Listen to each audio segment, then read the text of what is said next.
Hey humans, how's it going? Susan Ruth here. Thanks for listening to another episode of Hey Human Podcast. Before I get into what this episode is about, I want to tell you my exciting news. Hey Human Podcast now is an Amazon affiliate, and what that means, well, a little backstory. I've been struggling with trying to figure out what to do about advertising, if I should do ads on Hey Human. I couldn't really wrap my head around the idea of talking to somebody really personally and then suddenly going, hold on, and then talking about my underwear or, you know, a lipstick or I don't know, just anything really. Even though I'm a huge fan of Audible and all that, I couldn't figure out how to really integrate it for me. I know it works great on other podcasts, but I just wasn't sure how to go about it. And my friend Ellen said you should do Amazon affiliate. So I did. And what that means basically is if you go to heyhumanpodcast.com, at the top of the page, there is a link. It is an Amazon portal. You click on that link and then you go to Amazon and you're taken to Amazon and you just shop like normal. And when you do that, the affiliate program allows for a tiny percentage to then go back to the affiliate person. And so that is supporting Hey Human, which is wonderful. So if you are shopping on Amazon, please go to heyhumanpodcast.com, click on that portal and be taken to Amazon and shop like you normally would. I am overwhelmed with gratitude for the fact that I get to do this and you all keep listening, and it's wonderful because I could sit and talk all day to myself and or to guests, and the fact is you keep listening and sharing it and spreading the word, and it's growing, and I thank you so much. But the podcast, it does cost money, obviously, between the hosting and the maintenance and travel to talk to guests and things like that, and it adds up, and I'm a one-woman show here, and so doing the Amazon portal is a great way to help show support, and so yes, please do that. And the other usual stuff, of course, Hey Human Podcast is on all the social media. And my personal social media, of course, is Susan Ruthism. I'm on Twitter under that. And please feel free to follow or like or, all the things that social media requires. And also, rate and review Hey Human Podcast. You can do it on any of the apps that support Hey Human, which is pretty much all of them on Android and iOS now. On iTunes, you can rate and review, and that really helps, again, propagate it, get it out there. And now there's the new update for people with iPhones. I don't know if Androids update the way iPhones do, but I updated to the 11.11, and now on Podcasts app on the iPhone, it allows you to rate and review from your phone. So that's pretty cool, because before you had to go online to do it on your laptop or desktop. So anyway, cool. And now the show. My guest for this episode is James Swanwick, and he's a fascinating man. He is Australian born and now lives in America, in Los Angeles. He's an award-winning journalist. He's an author. He was formerly host on ESPN SportsCenter. He has a podcast called, appropriately named, The James Swanwick Show. He is an entrepreneur. He's the creator of the 30-day no alcohol challenge and Swannies blue blocking glasses, which we talk about on the show. So I won't use up too much time talking about that because we get into it. And one thing I do want to mention is the 30-day no alcohol challenge was what drew me to James in the first place. I learned about it. I'm trying to think. I think might have been through Joe Rogan's podcast. I'm not even sure where I first heard of it, but I thought, wow, that is a very cool idea. I'm going to do that. And so I started the 30-day no alcohol challenge, and I went to my friend's wedding and CMA week here in Nashville, Country Music Awards week, which is, there's a lot of drinking going on and that kind of stuff. I went to all these events and did all this stuff and didn't touch a drop, and it was a really interesting experience. My 30-day will be tomorrow, the day this episode airs. So right now it's Wednesday, so tomorrow on the 16th will be 30 days. And I think I'm going to keep going. I have no reason not to. I feel great. I feel like my sleep is deeper. My head feels clearer. I wake up wide awake, which is insane. I'm not groggy, and I don't know. It's wild what a difference it makes, even if you're just a social drinker. I don't need coffee. Usually I would wake up and I'm like, oh, I need coffee. And even on mornings that I wasn't having a cocktail with friends or whatever. And that's been really interesting because here I am. I'm a lover of coffee and I haven't craved it. And I haven't had any. So I'm 30-day coffee free too. It's just an interesting thing. I don't know if they're related, but they seem to be, at least in my case. So James was on the show. He was in Toronto, traveling and promoting his blue blockers. And so we talked via FaceTime. I couldn't see him. There was some technical difficulties. I don't know if it's because he was in Toronto or I don't know if it was my connection or what. But there's a couple sound glitches here and there. That's just the nature of talking to somebody who is somewhere else. That is what it is. So I apologize for that. And other than that, it's a really he's an interesting guy. He's had a lot of growth, it sounds like. Just watching some of his videos on YouTube and seeing the growth there and listening to his podcast. Life is a process. And I love people who are unafraid of that process. I think it's such an intriguing thing. We're all just trying to figure it out. We're all getting to the table and hoping for the best. And James has that quality to him of having a curious mind and constantly trying to become a better human and learn more and all that kind of stuff. So I just love that in a person. And I think it makes for an intriguing conversation. And I hope you enjoy it as much as I did. And again, thank you for listening and for helping me to do this because I love it more than anything. So here we go. James, thank you for being on Hey Human. I appreciate it. Thank you so much for having me. Welcome to the show. You are currently in Toronto? I'm currently in Toronto, yes. I'm here selling a product that I own called Swannies blue light blocking glasses on a Canadian home shopping network, which is a lot of fun. That is fun. You have a multitude of things that you have done and who you have been. So ESPN sportscaster, world traveler, award-winning journalist. You founded the 30-day no alcohol challenge and Swannies blue light blocking glasses, which you were just talking about. And you have swanicsleep.com. So lots of things there. The thing that drew me to speaking with you was the 30-day no alcohol challenge. I'm not a huge drinker anyway, but I thought, I'm going to just do this and see what it feels like and what it brings up and that kind of stuff. And it's been really interesting. I've been doing that now, I think about 2 weeks, so not very long. But it's really a fascinating experience. The thing that came up first was people get really mad at you if you're not drinking, and they are, which I think is really funny. So let's just say, so I have all these thoughts about it because of what I'm experiencing so far. And again, it's only been about 2 weeks, so, I don't have a huge thing to go on, but that's really interesting to me. What brought you to that? I've watched a lot of your videos, of course, so I know personally what brought you to that, but I want my listeners to hear where what your metamorphosis was for that.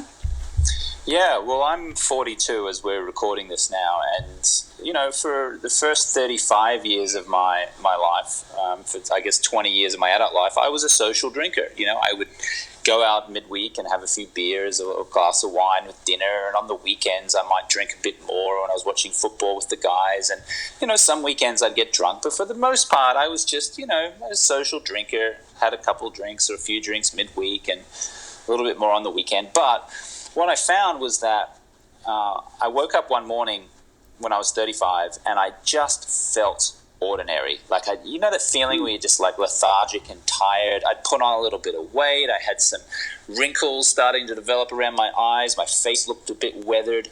I just felt slow and tired and sluggish. And I realized that the drinking wasn't really serving me. So I decided to just take a 30-day break from alcohol just to see if I could do it. And in 30 days, I lost 13 pounds of fat. My skin improved. I slept better. I was more productive. I started attracting a higher caliber of friend and acquaintance into my life.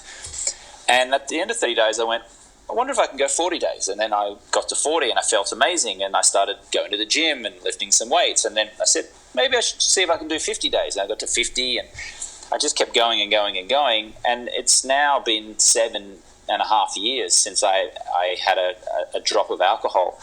And in that time, Susan, lots of things have happened, but I've built 2 businesses. I'm in the best shape of my life. I've got great friends. I've still got problems, obviously. Like, my life is not all roses the whole time. But for the most part, I've gone from being tired, sluggish, and feeling average to having lots of energy, clarity, great friendships, and just, you know, feeling considerably happier about life. Did you have friends that reacted to it? It really challenges people, which I find so fascinating. Yeah, in the beginning, when I was taking my initial 30-day break, I would tell friends and they would mock me. They would go, what are you doing? Go on, just have one. And I have this one friend of mine, a guy called Zach, and you know, I was about 3 weeks in here. He goes, "You still not drinking?" I'm like, "Yeah, I'm not drinking." He goes, "Okay, cool. What do you want, soda water?" And I said, "Yeah, okay, cool. I'll go to the bar and get you soda water." I said, "Thanks." And he came back and he gave me the drink. And he had a weird look on his face. So it made me suspicious. And I went to take a sip. And then I said to him, "Did you put vodka in this drink?"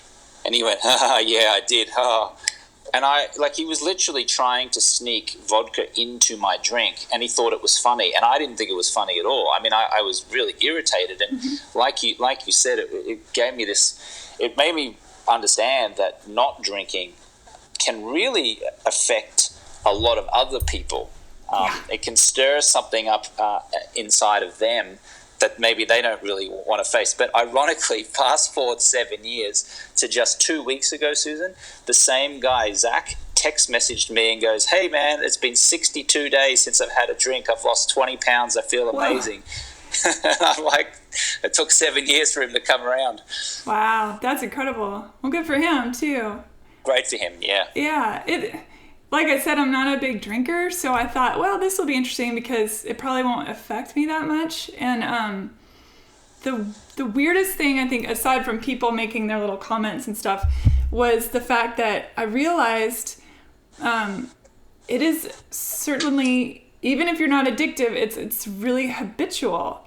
For example, I love Thai food, and so I go to Thai food and I have sake, which I know is incongruent, but doesn't matter. Anyway, so I go and have sake with my Thai food, and it's just what I'm used to. And the other day when I went to go get Thai food, I thought, oh, sake. Oh, now I'm not going to have sake. And then I thought, well, how does that make me feel?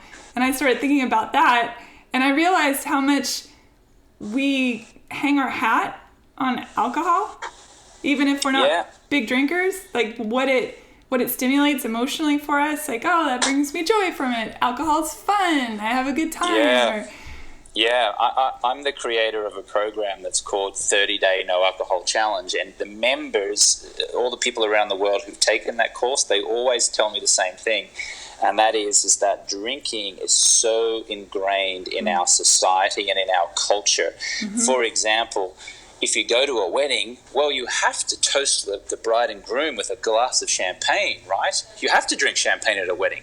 Whenever you're celebrating something, you just have to drink champagne. Yes. And what I say is, well, who says? Who says that? Like, who made up that rule? It wasn't like one day we were born and we were like, oh, champagne equals celebration. Right. And then there are a lot of men who like watching NFL, National Football League, or ice hockey or basketball or whatever, and they'll go to a sports bar, on a weekend, and they're like, well, you have to drink beer. You got to drink Bud and Coors Light and drink with the lads and the guys as you're watching your favorite team score a touchdown, right? And I'm like, well, why? Why do you have to do that? Why can't you just drink soda water while you're watching the game. And then we associate a nice bottle of red wine and a candlelit dinner for romance. It's like, well, you have to have a bottle of wine for romance, don't you? You just have to. Well, who says? Who says you've got to do that? And so a lot of my members in that program are always saying, wow, it's amazing just how entrenched it is in our culture that it's just such a normal thing to do. Even, Susan, just coming home from work and that habit of like, oh, I'm feeling stressed, I'm feeling tired, let me just pour myself a glass of wine and sit on the couch and watch some TV. Oh, let me just grab a quick beer and just have a beer. Oh, okay, now I'm relaxing. Well, are you really relaxing, or are you putting yourself into a perpetual cycle of tiredness, lethargy, and quite frankly, unhealthy behavior? So yeah, it really is entrenched in our culture and our society, and it's entrenched in our minds from a very young age. Absolutely. Do family members drink? Were you ever worried during your drinking days that you thought, oh, I wonder if I'm just taking it too far? Or never, until the point where I quit, when I looked in the mirror and what I saw was the physical results of drinking. So I never was an alcoholic. I never considered myself to have an alcohol problem. And I say that genuinely. It's not like I'm saying it to try and hide the fact that underneath I really did have a problem. I mean, I really did not have a drinking problem. But I guess you could argue that I had a problem in as much as that the amount that I was drinking meant that I was also eating crappy food, which meant I was also, because I was tired, I wasn't exercising. Because I wasn't exercising, I was trying to get energy boosts from like sugary foods. Because I was eating sugary foods, I got fatter. Because I was getting fatter, I wasn't sleeping as well. Because I wasn't sleeping as well, I was getting fatter. Because I was getting fatter, I wasn't as confident. Because I wasn't as confident, I wasn't as productive. Because I wasn't as productive, I didn't make as much money. And that all stemmed by looking in that mirror and going, ooh, you've got a bit of a puffy face. You've got some wrinkles. Like your skin is dry. Well, it's poison. I mean, honestly, right? We know that. Yeah, you're putting toxins in your body. But for me, it wasn't like I was drinking excessively. It was just that I was drinking the social norm, and I could see how it was affecting me in the mirror. And so for me, that was when I decided to quit. And I had no alcoholism in my family, none. Like my mother and father didn't drink much. Neither of my brothers drink much. Like I said, just what society would call a normal drinker. Yeah. Well, again, I think about the idea that what addiction means, right? So you can be addicted to anything. You can be addicted to the feeling that, oh, I'm relaxed right now. I really like that. But you link it to this thing that's making you that way instead of figuring out how to get there of your own volition. And I do think in general society, I don't know about across the world, but I certainly see it a lot in the United States. We're addicted to addiction in many ways, and anything can be that. I mean, from exercise to religion to alcohol to drugs to food. Relationships. Yes. Oh, especially that. Yeah, absolutely. And so I don't know. I was just really drawn to that whole thing. I think it's cool that you're doing this global. I mean, it's global. Yes. Yeah. Yeah. We got people all over the world: America, Canada, Australia, UK, Germany, France, Ireland, to name a few. People who've taken the 30-day no alcohol challenge program, and a lot of those, a lot of people go, well, what happens at the end of 30 days? Well, a lot of people choose to continue not to drink, right? So they stay quit, and I've got members who've been going now 2.5 years without a drink, which is amazing. Just as many people go back to drinking, but almost all of them go back to drinking at a far reduced rate than before when they first started taking the 30-day no alcohol challenge program. And so what I really want to do is, I'm not saying that alcohol is the devil. I'm not saying that you should quit entirely. I'm not saying that maybe you even need to reduce any at all. I'm not saying that. I don't know. You know that best. All I'm saying is take 30 days off, quit for 30 days, just get a glimpse at what it feels like to feel toxin-free, to feel alcohol-free. And I'm confident that what you feel will have more energy, will be more clarity, will be better sleep, more relationships, more money, and it should shift something in your mind whereby then you can make a great choice on day 30 as to what your relationship with alcohol will be ongoing. It's not a surprise to me that people keep going. I mean, I can understand that completely. And it is super expensive, and even after 2 weeks, you definitely, for myself, sleep better, more interesting dreams, clearer thought. And even based on somebody that doesn't, I probably drank maybe 3 drinks a week, or if I'm in the music industry, so then of course Nashville is considered a drinking town with a music problem. So every function is circled around alcohol, and so some weeks are more intense, but the older I get, I'm not a spring chicken. The older I get, it definitely wreaks havoc. Anyway, I just think it's really a cool thing that you're doing. That is what drew me to you, to speak to you, like I said. But there's so many things that you do that's really fascinating. I wish I could see your face, because it's always I'm curious, like, sleep deprivation is a big thing for you, talking about sleep, and that's where your glasses come in. I watched a bunch of videos where you were talking about the alpha male role and feeling confident in social situations and picking up women, and I thought that was really fascinating. So let's start with sleep. Yeah. So sleep is the most important thing that we can do. It restores our hormones, it resets our body, it replenishes our brain with glucose that we expend throughout the day with all the thoughts that are going on. It really is just necessary. Good quality sleep is necessary to live life at an optimum level.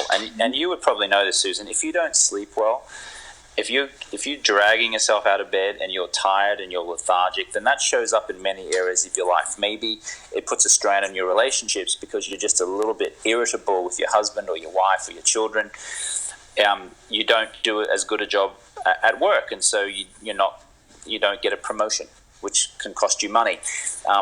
Because you're tired all the time and you're stressed and you're anxious all the time, your happiness levels drop. And because your happiness levels drop, you're not as confident. Because you're not as confident, you're not as happy. And it's just this, like I said before, this perpetual cycle. So, I always ask people, what's it costing you not to sleep well? Like, it's not just it's costing you a couple of hours a night. It's costing you your health, your happiness, your relationships, your finances. And so, I've really dedicated my life the last 3 years to learning everything I can about how to get a great night's sleep. And? Yeah, I can give you a few ways. Would you like me to give you 3 or 4 ways on how to sleep better? I mean, yeah, I think people would love to hear that. I get insomnia. It's generally cyclical, and I'll go a couple days where I don't sleep at all. It's not because I'm worried or thinking about anything out of the ordinary. I'm awake. And I know that in some cases, that's just the way it is, but you have a theory about this. Well, yes, I do. So essentially, look, I can give you a few quick ones and then I'll get on to the main one. The few quick ones are you should definitely sleep in a room that's about 65 degrees Fahrenheit. Studies have shown that sleeping in a cool room, and 65 degrees is quite cool, is the optimum temperature for the best amount of sleep. Certainly, you want very dark black curtains that will block out the outside light in the morning. You don't want the sunlight coming in and waking you up. Some people say, but I want to wake up to the sunlight. Well, you want to get up and be in the sunlight at some point, but you don't want the sunlight to actually wake you up. So you do want to have big, thick black curtains to try and make sure that you don't let that sun in. The other thing is trying to avoid exercise at nighttime. If you're going to do exercise, try and do it as far away from sleep as you can. What they've shown is that if you're exercising close to bed, it raises your core body temperature. And like I said in the number one tip, you want your core body temperature to be cool for the best night's sleep. So the earlier you can do your exercise, the better. Obviously, don't drink alcohol in the last 2 or 3 hours before you want to go to sleep. And this can be a bit tricky because sometimes people are like, well, I have a glass of wine and all of a sudden I feel sleepy and, I'm able to go to sleep. Well, that may be true, but unfortunately the quality of your sleep is going to be compromised. Right, it screws with your brain chemistry. Yeah, it really does. It means you don't spend as long in that deep restorative REM sleep. And then the big one, which is what I'm really a big proponent of, is blocking as much light at night as possible. So what that means is this. At nighttime, if you watch TV, if you scroll through your smartphone, if you use an iPad, if you're staring into a screen on your computer, if you're brushing your teeth in the bathroom light, all of that light from those devices is emitting blue light. And blue light is what's used to light up those displays. But blue light has been shown to stimulate a couple of our glands in our brain, essentially tricking our brain into thinking that it's daytime, even though it's nighttime, which means our body does not produce melatonin, which means we don't have enough melatonin to be able to fall asleep, sleep deeply, and then ultimately wake up feeling tired. So we have to block that blue light at night. So different than, say, and you're talking about maybe a couple hours before you go to bed, you put these on, the glasses on, and that will help. Instead of just maybe people who sleep with the big thing over their face. The sleeping mask, yeah. So two things. So what I'm suggesting that, look, here's the best thing you can do to get a best night's sleep. In the last 2 hours before you go to sleep, sit in the dark. That's literally the best thing you do. Switch off all the lights, light a candle. If you want to get great sleep, think about it. When you go, if you've been camping lately, you're out in nature, you always have the best night's sleep, right? Yeah. Because you light a fire, or you've got a candlelight, and candlelight and firelight does not disrupt your melatonin production, right? And you say, well, why is that? I'll tell you why. Because there's no electronic light that's stimulating your brain, tricking your brain into thinking that it's daytime. So. But let's face it, nobody is going to sit in the dark. No one, when the sun goes down at 7, is just going to go, okay, let's just sit in the dark and wait till we get sleepy and go to bed. Right. So the next best thing you can do is wear a pair of blue light blocking glasses. These blue light blocking glasses have an orange lens. Orange is the exact opposite of the color blue. Therefore, the blue light from electronics cannot pierce through those orange lenses, which means your body is now able to naturally produce melatonin, which means you're able to then get sleepier, sleep deeply, and ultimately have a great night's sleep and wake up feeling refreshed. Orange is my favorite color. Well, there you go. There you go. I'm sure my Swannies blue light blocking glasses are going to look fantastic on you then. Heck yeah. My glasses are, that's why I'm in Toronto in Canada at the moment. Like I was saying, my main product are those blue light blocking glasses. They're called Swannies. My last name is Swanwick and the nickname is Swannies. And we've helped thousands of people all over the world with these glasses, but they're actually quite fashionable and stylish. And I suspect that they would look terrific on you, Susan. You've got that brown hair going, so I think a pair of originals or tortoise-style frames would look nice on you. Yeah, they look good. And by the way, I put links on heyhumanpodcast.com for people so they can reference everything we talk about. And I find it makes it really easy for people to get to the places they're trying to get to after they hear an episode. So, for sure. So how long have you been wearing the glasses for? Well, my product has been around for 2 years, so we launched in 2015, but I was wearing a very ugly pair of orange-lensed safety goggles for about 6 months before I designed my own stylish pair. The way I came up with the idea, actually, was I was in a Palm Springs, California hotel with a Hollywood health friend of mine, and he was wearing these really ugly Uvex safety goggles, the kind of like orange plastic glasses. Yeah, you wear them if you were going to a shooting range to protect your eyes. And we were out at dinner in this hotel restaurant. He was wearing these glasses, and there was a table of very attractive women adjacent to us. And I was looking at my friend wearing these stupid glasses. You're like, no. I said, Mark, what are you doing? Get those ridiculous glasses off. You look ridiculous, and you're making me look ridiculous by association. And he said, no, man, I'm trying to block the blue light. I said, block the blue light? What are you talking about? And he said, and then he went on to explain that, the lights above us in that hotel restaurant was emitting blue light, that my cell phone was emitting blue light, that the TV screen was emitting blue light, that your bathroom lights and your kitchen light and your TV light and all that light is stimulating the brain, tricking it into believing it's daytime and disrupting our sleep. So when I went back to Los Angeles, I dug into my cupboard and I pulled out a pair of ski goggles that had a little bit of an amber tinge to it. And I remember I was watching reruns of the TV series Mad Men at the time. Did you ever watch that show? I never did. I'm the only one in the world that has not seen that show. But And I remember, for about almost a month, I would turn on Mad Men at about 10 o'clock at night, and I'd put on these stupid ski goggles. And if you could have seen me, you would have walked in and go, "What the hell are you doing, wearing ski goggles while watching a TV show?"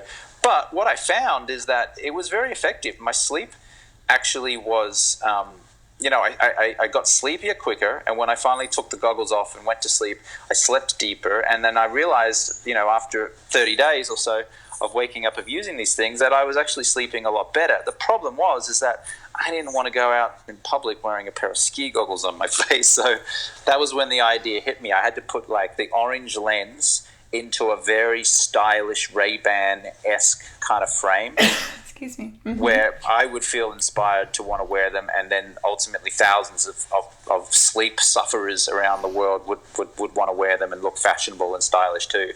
Yeah, that's great. I mean, it's really fascinating. All these things that you find for yourself that you get excited about getting everyone, getting the world into it to help. I think that's nice. It's good to be a healing force in the world.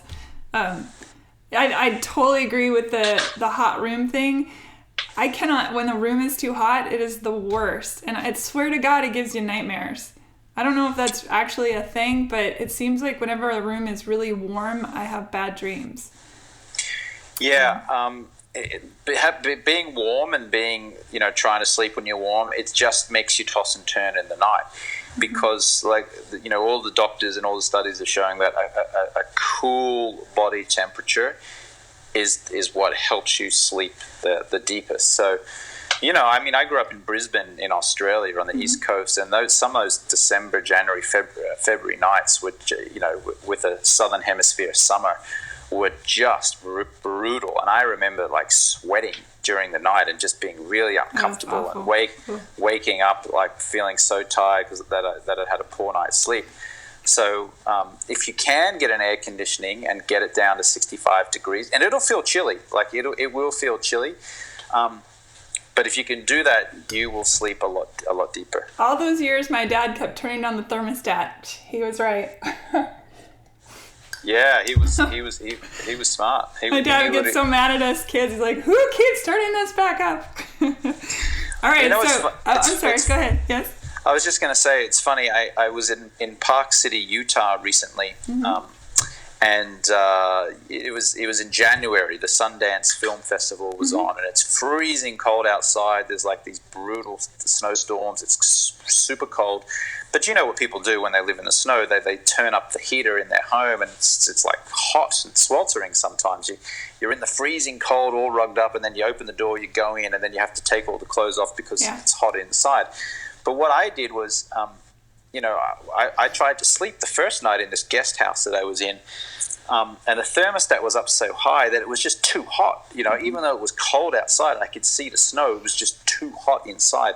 So what I did was I opened the window, which seems ridiculous, but I opened the window just a little bit and I let the cool winter's night air flow through, and which dropped the temperature of my bedroom, which dropped my core body temperature, which made it a little bit chilly, but ultimately I ended up having some of the best sleep I've ever had.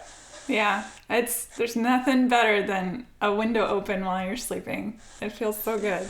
Yeah. All right, so you brought up the girls going by. That was a hilarious story. So that's a nice segue for me to talk about the alpha male thing. You talk about the social anxiety that men have in a modern world, and you did some videos about how to help.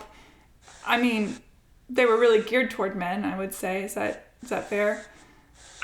Sure. Yeah. I there was a time where I did a lot of men's work where I was helping men be better men. Yeah. So I think a lot of people get confused about what alpha male means, or even what alpha female means, and I wondered if you might talk about that a little bit, like what it means for you, and Yes. and how you. There were a couple of videos that I watched and you were talking kind of about sales, but also it showed up in some of the relationship stuff about faking it till you make it, like walking into a room with the feeling like you are the person you're trying to be. And then there's that disingenuine thing, and how do you get from the faking till you make it, where you're kind of not exactly what you're presenting, until it shifts into a truthful place. And how can people be honest with themselves about that? It's a tricky thing. It's a tricky thing, and I would say that my explanation has changed over the years about what it is to be a man. Let's just forget the word alpha male for a second and just talk about what it's like to be a man. I grew up in an Australian culture where we were encouraged not to talk about our feelings, not to show weakness. If you had a problem, you just stiff upper lip and you just got on with it and you dealt with it. My parents actually never said "I love you" to me. Really? And on the occasions where I've said "I love you" to my parents, I get silence and awkwardness. My father stopped hugging me when I was 6 or 7 years old. And that's just the way it is. But you know what? My parents love me and I love my parents, but we just don't verbalize that. We show it through actions. But I'm just sharing the story because that's the culture I grew up in. Like when male friends, a lot of male friends in Australia see one another after a long time, many of us will still just shake hands. We won't hug. Then I moved over to America in 2003. And we're so handsy over here.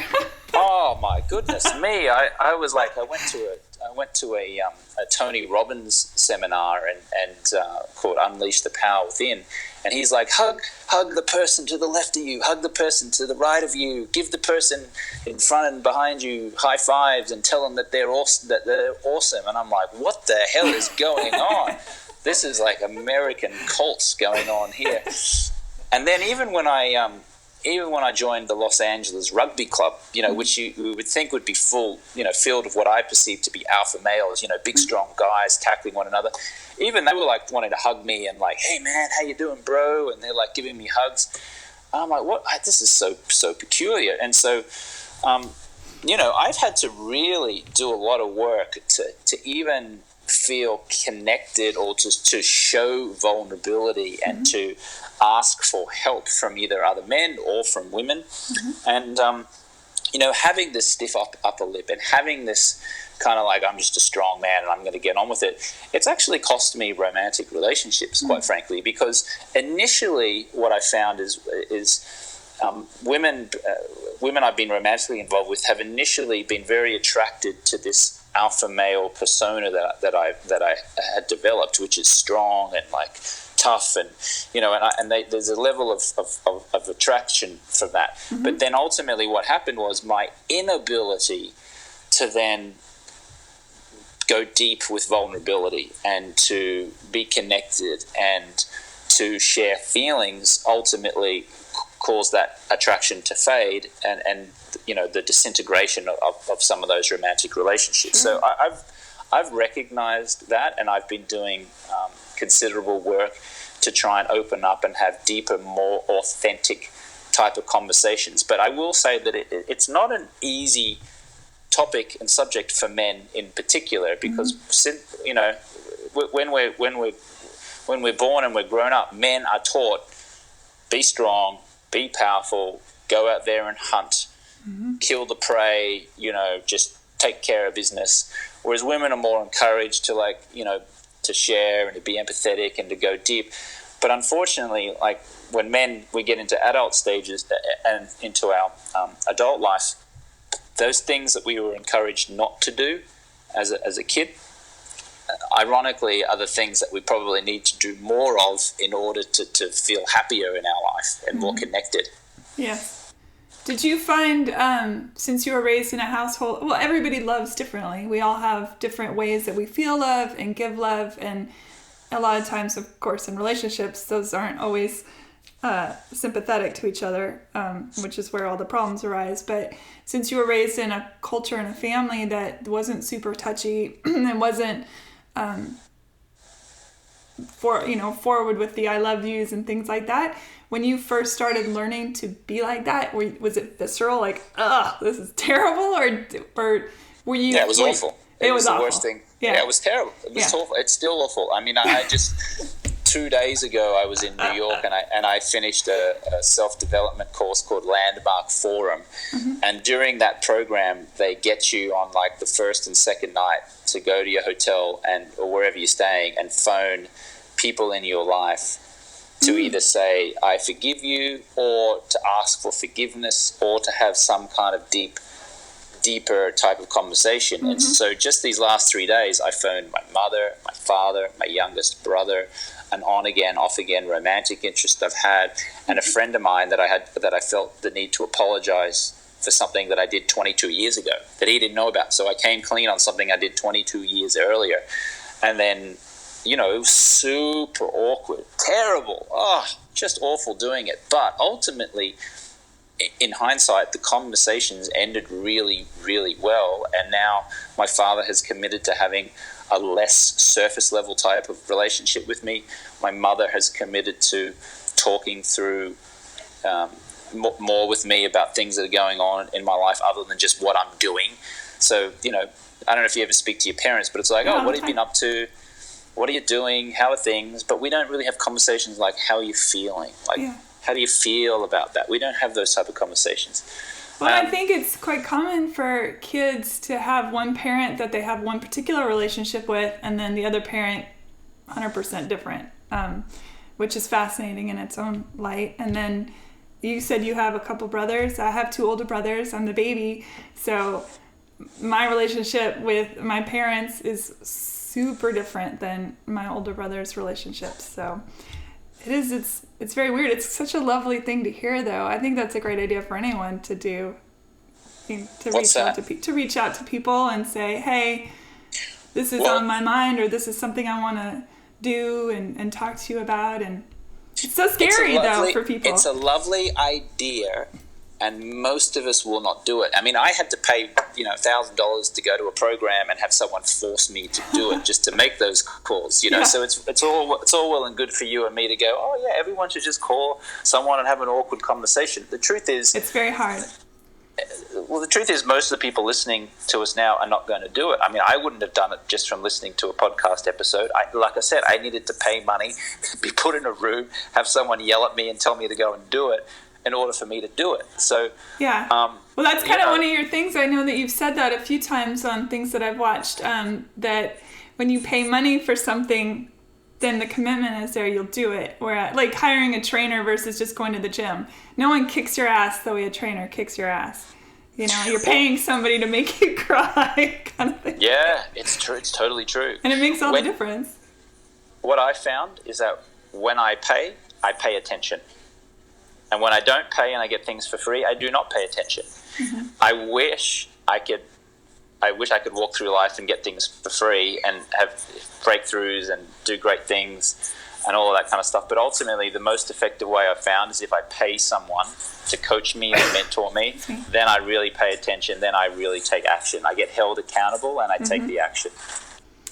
Why do you think personally it's so hard for we as a species to hold accountability toward ourselves? Why? I mean, the biggest lie we tell, right? It's not, we don't lie to our bosses more than we lie to ourselves. You know what I mean? It's, we have such a weird relationship with our own psyche, I guess. I don't know what. Well, human beings, in order to understand the answer to, or get the answer to that, we have to understand human beings. And humans are not designed to be happy. Humans are designed to survive. Right? Humans are designed to survive. And so everything that we do is consciously and subconsciously around, will this improve my chances of survival? So anything that requires work, anything that requires awkwardness, anything that's like, we see that as a threat, right? We see it as a perceived threat because we're going to have to expend glucose in our brain, which will deplete our energy resources, which might lead to us not having enough food to survive, which means we're going to die, which means we're not going to do that thing. So what I'm saying is inherently we're quite lazy, in as much as we're trying to protect ourselves from something that we perceive will hurt us. And biologically it doesn't make sense because we're trying to survive and eat the saber-toothed tiger and make sure, makes sense.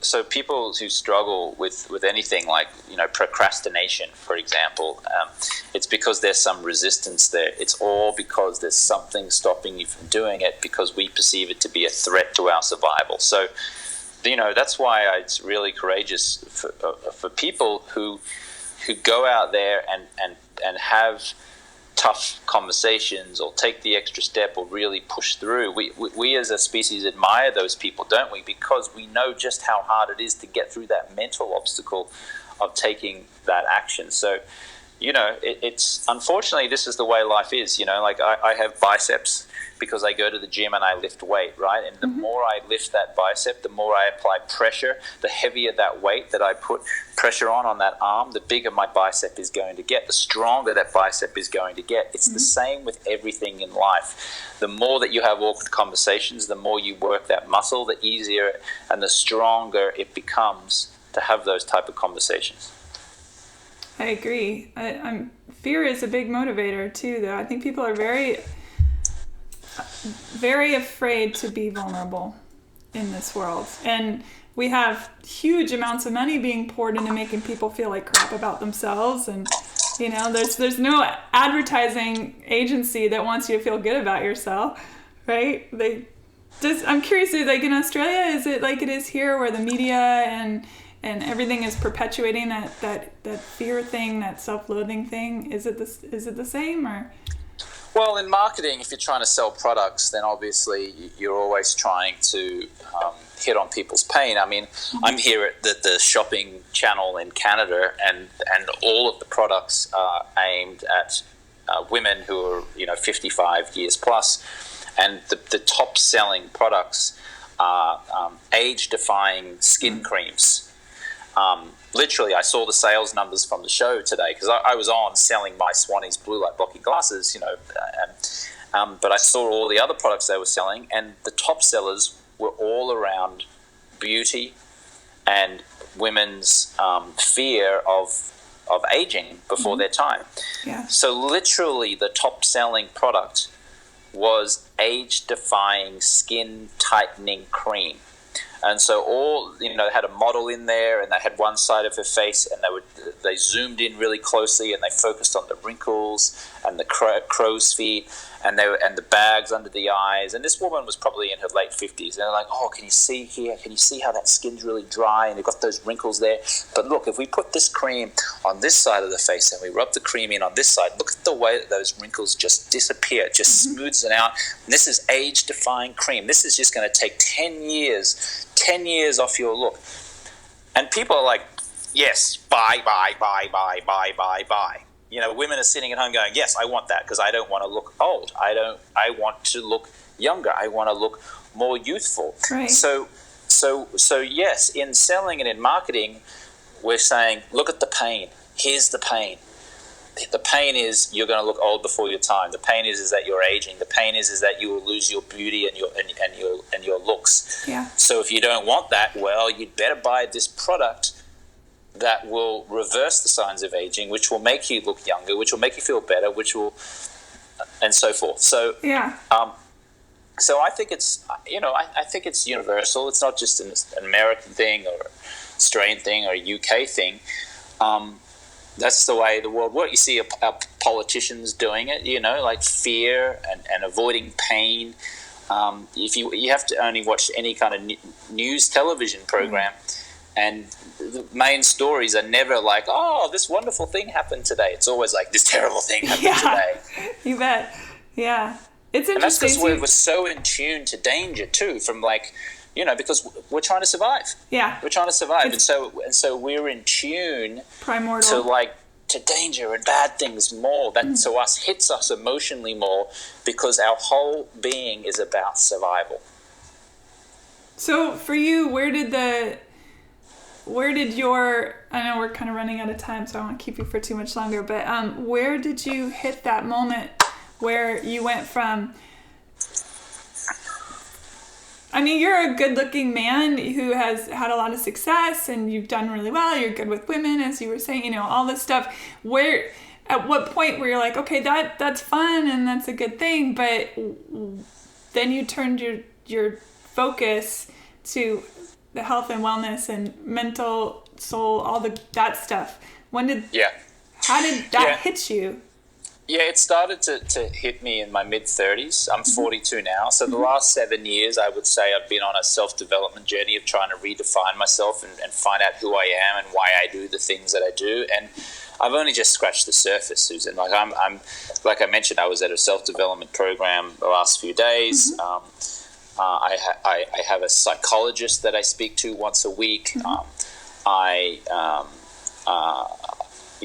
seek professional help to talk about these issues. But what I can say is this: in my 20s and early 30s, and as far as my romantic relationships, I would describe myself as being a womanizer, quite frankly. I mean, and what I now see is that, looking back, I was that way because I didn't want to be my father, who the story I created was that my mother pushed my father around, and I saw that as my father being weak. Now, he wasn't weak, but the story I created was that he was. And so I was like, I'm never going to let a woman push me around. I'm going to be strong, I'm going to be tough, and I'm going to be alpha, and I'm going to have women attracted to me, and no woman's going to have any power over me. And so that's the persona that I took on based on a story that actually wasn't real, quite frankly. It was just a story that I invented. And then, listen, it was a lot of fun until it wasn't. Until I got to an age and it stopped being fun. Then it was like, this is not serving me anymore. Time to go deeper, time to really look into this. And then, subsequently, it's been a challenge. I'm now trying to undo all of the things that I've done. I'm trying to connect. I'm trying to have a deeper romantic relationship. I'm trying to be more authentic. I'm trying to be more vulnerable. I'm trying to express insecurities and things that I feel inferior about, and just be more real and authentic and live in integrity. And I don't get it right all the time, but I'm certainly trying, and I'm certainly doing a hell of a lot better than I was in the first 35 years of my life. I think it's great. I feel like we have such a limited time here in general that it's, if we can figure out, foremost, of course, the figuring out how to love ourselves, that's up here. If we could ever figure that out, and most of us will struggle with that for our entire lives, but to hold each other up, I think that's the next one down on the rung. You can't hold the world until you learn to love yourself. You don't know how to love the world until you have empathy for yourself. You don't know how to have empathy for the world. And it's just, I think it's great. It's neat to, even watching all your videos, I could see that the journey was happening through your videos, which was really cool. So I appreciate you and all that you're giving to the world. Thank you. I really appreciate the nice words that you're saying. You know what the sad thing is about life, I think a little bit of what I perceive, is that people like me who've kind of, found something that they were struggling with or they didn't do well at, and then they kind of have the comeback journey where they then try to better themselves. We seem to get more praise than people who had it right from the beginning and never had to fix things. It's like, remember Robert Downey Jr., the Hollywood actor, who was like arrested for drugs and guns and everything, and he was in jail, and now he's come back, and now he's like this really successful actor, Hollywood actor again. Everyone loves him because there's the comeback story. He was down, he was great, and then he wasn't great, and now he's great again, and everyone celebrates that, but no one really celebrates the person who wasn't famous, who always had his shit together right from day one, who never ended up in jail, who never had drugs, who actually just has always been living a really great life. No one celebrates that person. I don't know. I don't know if I agree with that, because I think that well, first of all, it's probably a rare person. It's hard to be perfect. Well, not that that's perfect, but you know what I mean? And everybody's got their shit. We've all got it. And it's just a question of, again, it's that looking in the mirror, and who do we lie to the most? We lie to ourselves the most. So it's that question of when do we stop doing that? And some people are just better at going, you know what? Why am I doing this? I have this thing where, like, if I feel a strong emotion about something, like, let's say I'm jealous, like, I'm in the music industry. So let's just say somebody's up on stage, they're getting a big award, and I think, shit, why don't I have that award? You know, I'm just as, you know, you go through your little bullshit in your head. And then I think, okay, this emotion, what is this emotion? Oh, that's jealousy, or that's anger. So then I try and anthropomorphize it and, like, sort of stick it out of my head and say, all right, why are you feeling like that? Where did that start? Where, you know, what's that about? And it's really interesting, because you can usually trace it back to some moment like, oh, Big Brother got a donut and you didn't get a donut, or, you know, just something stupid. And but these little things, it's just human beings. I don't know that anybody comes out perfect. And Dalai Lama excluded, I guess. Dalai Lama gets to have that pass. Yeah, well, we're meaning-making machines. We're always assigning meaning to certain things. Like, we always, like, there's what happened, and then there is the story about what happened. Exactly. So, for example, in your analogy is like the kid, you know, didn't get the donut. Well, what happened? Well, what happened was that the kid didn't get the donut. But for that kid, the meaning is that, well, maybe he wasn't loved. Maybe his daddy didn't love him, or maybe his daddy loved him too much. And then he'll go through his entire life treating women poorly, or not being respected, or feeling like he has to prove something and never being satisfied, whatever it is. Mm-hmm. Ultimately, the only thing that happened was that he didn't get a donut. But now he's spent 20 years of his life living a certain way because of the meaning that he put to not getting a donut. It's crazy. It is. We are absurd human beings. We really are. It's great, isn't it? It's so funny. James, thank you so much. Tell everybody how to find you. You can find me on social media at James Swanwick, and that's spelled JamesSwanwick. My name is actually spelled Swanwick, but it's pronounced Swanwick. Yeah. If you're interested in the blue light blocking glasses, you can go to swannicksleep.com, or you can just Google Swannies, and it should come up there. And send me a message on Instagram for sure. And the 30-day no alcohol challenge.com. Oh, yeah. Yeah. Which I think is great. If you want to quit alcohol for 30 days and you want to join thousands of people around the world who are also doing that, and get a video from me every day for 30 days just to hold you accountable, then go to 30daynoalcoholchallenge.com. Oh gosh, I almost forgot your podcast, which is great as well. I'm so sorry. I nearly spaced on that, ironically, since we're on a podcast right now. Your James Swanwick podcast is fantastic. I've been listening to different episodes. I skip around and stuff, but oh my gosh, I love the one on death and dying that you did with your friend Ty. Oh, thank you so much. Oh, so good. It's such an important one. I think everyone needs to listen to that one, for sure.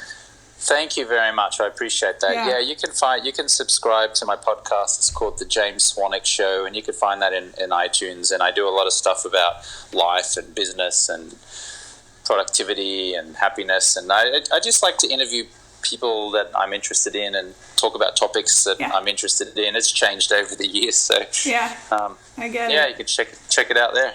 Yeah, thank you, James, and enjoy Toronto, and happy everything. Thank you so much, Susan. I appreciate you having me. All right, see you later. Bye-bye. Bye.